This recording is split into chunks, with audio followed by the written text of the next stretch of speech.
રામ માળી રામ જય હો મારી ખૂંખાર મેલડી બારજા ધામવાળી। તારીખ 22/8/2026 વાર શનિવાર, શ્રાવણ સુદ 11નું મહાપ્રવચન। ખૂંખાર મેલડી માતા બારજા ધામ। જય મેલડી માં, જય ખૂંખાર મેલડી માં। મારા વાલા ભક્તજનો બોલો પ્રેમથી જય મેલડી માં। આજે શ્રાવણ સુદ 11નો પવિત્ર દિવસ છે। આ દિવસ માત્ર કેલેન્ડરની એક તારીખ નથી, આ દિવસ છે માતાના ચરણોમાં મન મૂકવાનો દિવસ, પોતાના દુઃખની વાત માતાને કહેવાનો દિવસ અને જીવનમાં નવી આશા જગાવવાનો દિવસ। મારા ભક્તો, જીવનમાં મુશ્કેલી આવે ત્યારે માણસ સૌથી પહેલાં કોને યાદ કરે? જેના પર સૌથી વધારે વિશ્વાસ હોય તેને। અને જ્યારે દુનિયાના દરવાજા બંધ થઈ જાય ત્યારે ભક્તના હૃદયમાંથી એક જ અવાજ નીકળે, હે મેલડી માં, હવે તું જ સહારો। જય મેલડી માં। માતા પર વિશ્વાસ રાખો મારા ભક્તો। જીવનમાં ક્યારેક એવો સમય આવે છે કે મહેનત આપણે કરીએ છીએ પરંતુ પરિણામ મળતું નથી। આપણે સાચા હોઈએ છીએ છતાં લોકો આપણને ખોટા સમજે છે। આપણે કોઈનું ખરાબ નથી કરતા છતાં કોઈ આપણું ખરાબ કરી જાય છે। આપણે હસતા હોઈએ છીએ પરંતુ અંદરથી તૂટેલા હોઈએ છીએ। પણ યાદ રાખજો, માતાની નજરથી ભક્તનું એક પણ આંસુ છુપાયેલું નથી। તમે દુનિયાથી તમારી તકલીફ છુપાવી શકો છો પરંતુ મેલડી માતાથી નહીં। રાતે બધું શાંત થઈ જાય ત્યારે તમે જે ચિંતા કરો છો, જે દુઃખમાં આંખમાંથી આંસુ આવે છે, જે વાત કોઈને કહી શકતા નથી, એ વાત પણ માતા જાણે છે। એટલે મારા ભક્તો, મુશ્કેલીમાં ગભરાવાનું નહીં, માથું ઝુકાવવાનું નહીં, પણ માત્ર માતાના ચરણોમાં। શ્રાવણ સુદ 11નો સંદેશ। આ પવિત્ર 11 આપણને એક સુંદર સંદેશ આપે છે, મનને શુદ્ધ કરો, વિચારને શુદ્ધ કરો અને માતા પર વિશ્વાસ મજબૂત કરો।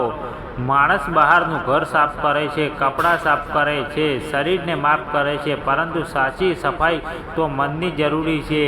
મનમાં ઈચ્છા હોય, દેશ હોય, ગુસ્સો હોય, અહંકાર હોય તો ભક્તિ અધૂરી રહી જાય। મેલડી માતાની ભક્તિ એટલે માત્ર દીવો કરવો નહીં, ભક્તિ એટલે કોઈનું દિલ ન દુભાવવું, જરૂરિયાતમંદની મદદ કરવી, માતા પિતાનું સન્માન કરવું, સાચું બોલવું અને સૌથી મોટી વાત, મુશ્કેલીમાં પણ વિશ્વાસ ન છોડવો। જ્યારે બધા છોડે ત્યારે માતા સાથ આપે। મારા ભક્તો, ક્યારેક જીવનમાં એવા લોકો મળે છે કે જે તમારી સાથે માત્ર તમારા સારા સમયમાં રહે છે। પૈસા હોય તો મિત્ર, સફળતા હોય તો ઓળખાણ, ઘરમાં સુખ હોય તો સંબંધ, પરંતુ મુશ્કેલી આવે ત્યારે ઘણા લોકો દૂર થઈ જાય છે। ત્યારે મનમાં પ્રશ્ન થાય છે, મારા માટે કોઈ છે કે નહીં? એ સમયે એકવાર આંખ બંધ કરીને બોલ્યું, જય ખૂંખાર મેલડી માં। કારણ કે સાચો આશરો બહાર નહીં, ભક્તિના અંદર મળે છે। માતા પર વિશ્વાસ નાખનાર ભક્ત ક્યારેય એકલો નથી। કર્મ અને માતાની કૃપા। મારા ભક્તો, માતાની કૃપા જોઈએ તો કર્મ પણ સારા રાખવા પડે। માત્ર પ્રાર્થના કરીને કોઈનું ખરાબ કરવાનું વિચારવું નહીં, માતાને દીવો કરીને પછી કોઈને દુઃખ આપવું નહીં, મંદિરમાં માથું ટેકવીને બહાર આવીને ગરીબ માણસને અપમાનિત કરવો નહીં। સાચી ભક્તિ એ છે કે મંદિરનો દીવો તમારા હૃદયમાં પણ પ્રકાશ કરે છે, તમારા ઘરમાં માતાનું નામ હોય અને તમારા વર્તનમાં પણ માતાની કરુણા દેખાય। આ છે સાચી ભક્તિ, માતા અને ભક્તનો સંબંધ। માતા અને ભક્તનો સંબંધ કોઈ સોદો નથી। માં આ આપજે તો હું આ કરીશ, આવો વ્યવહાર માતા સાથે ન કરવો। માતાને પ્રેમથી કહો કે મેલડી માતા, માં મને એટલી શક્તિ આપજે કે હું મુશ્કેલીમાં પણ સાચા રસ્તે ચાલું। માં મારા ઘરમાં સુખ રહે, માં મારા પરિવારને હિંમત આપ, માં મારા મનમાંથી ભય દૂર કર અને સૌથી મોટી પ્રાર્થના, માં મારું મન તારા ચરણોમાં સ્થિર રાખજે। નિરાશ ભક્તો માટે સંદેશ। જે ભક્ત આજે નિરાશ છે તેને હું એક વાત કહેવા માગું છું, તમારી હાલની પરિસ્થિતિ તમારું વાંક ભવિષ્યની નથી। આજે મુશ્કેલી છે એટલે કાલે પણ મુશ્કેલી રહેશે એવું જરૂરી નથી। આજે રસ્તો બંધ છે એટલે જીવનનો રસ્તો બંધ થઈ ગયો એવું નથી। ક્યારેક માતા આપણને તરત પરિણામ નથી આપતી કારણ કે કદાચ સમય હજુ તૈયાર નથી। તો તમે મહેનત કરતા રહો, પ્રાર્થના કરતા રહો, સારા કર્મ કરતા રહો અને માતા પર વિશ્વાસ રાખતા રહો। સમય બદલાય છે, પરિસ્થિતિ બદલાય છે, પરંતુ ભક્તોનો વિશ્વાસ ન બદલાય। બોલો જય મેલડી માં। પરિવાર માટે માતાની પ્રાર્થના। મારા ભક્તો આજે દરેક પોતાના પરિવાર માટે પ્રાર્થના કરે। માતાને કહો, માં મારા ઘરમાં શાંતિ રાખજે, માં મારા પરિવારના દરેક સભ્યને સુખ આપજે, માં મારા બાળકોને સારા સંસ્કાર આપજે, માં માતા પિતાના ચહેરા પર હંમેશા સ્મિત રાખજે, માં અમારા ઘરમાં પ્રેમ વધારજે। ઘરમાં પૈસા કરતાં પહેલાં શાંતિ જરૂરી છે, મોટા મકાન કરતાં પહેલાં મોટું હૃદય જરૂરી છે, અને દુનિયાની સંપત્તિ કરતાં પહેલાં માતાની કૃપા જરૂરી છે। ખૂંખાર મેલડી માતાનો દિવ્ય ભાવ। ખૂંખાર મેલડી માતાનું સ્વરૂપ ભક્ત માટે શક્તિનું પ્રતીક છે। માતાની ભક્તિ આપણને ડરવા માટે નહીં, પરંતુ ડર સામે ઊભા રહેવાની શક્તિ આપવા માટે છે। જ્યારે મુશ્કેલી આવે ત્યારે કહો, હું એકલો નથી, મારી સાથે મારી માં છે। જ્યારે લોકો અપમાન કરે ત્યારે કહો, મારા કર્મનો જવાબ સમય આપશે।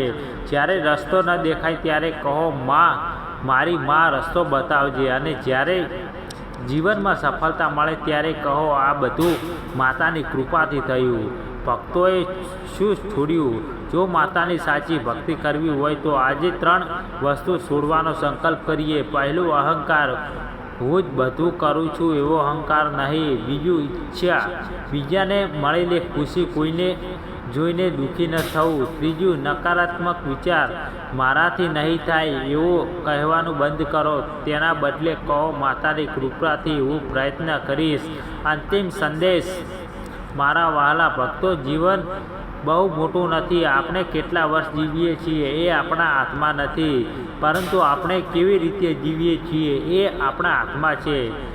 એટલે કોઈનું દિલ ન દુભાવશો, કોઈ ગરીબને શક્ય હોય એટલી મદદ કરશો, માતા પિતાના આશીર્વાદ લેશો, મહેનત કરશો અને દરરોજ થોડા સમય માતાના નામ માટે આપજો। કારણ કે પૈસા ખતમ થઈ શકે છે, સંપત્તિ ખતમ થઈ શકે છે, સંબંધો બદલાઈ શકે છે, પરંતુ માતાની ભક્તિથી મળેલી હિંમત માણસને ફરી ઊભો કરી શકે છે।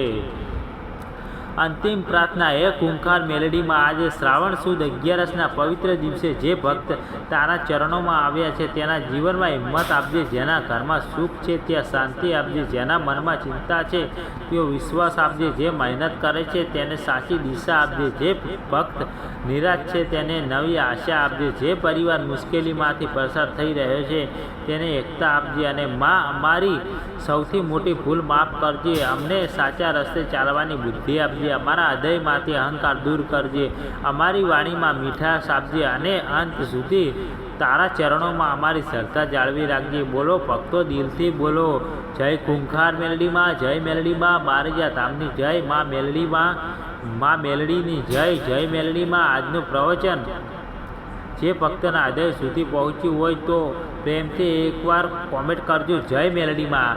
અને આજનું અમારું મેલડી માતાનું પ્રવચન સારું લાગ્યું હોય તો અમારી ચેનલમાં નવા હોય તો ચેનલને સબસ્ક્રાઈબ કરજો, અને માતાના આશીર્વાદ સાથે સૌના જીવનમાં સુખ, શાંતિ, હિંમત અને સદબુદ્ધિ આવે એવી માતાના ચરણોમાં પ્રાર્થના। જય મેલડીમાં, જય મેલડીમાં, જય મેલડીમાં।